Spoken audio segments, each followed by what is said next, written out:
आप सभी का स्वागत है हमारे इस फूड व्लॉग में। तो आज हम मैगी बनाने वाले हैं।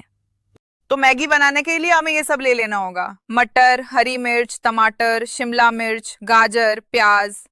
आइए शुरू करते हैं।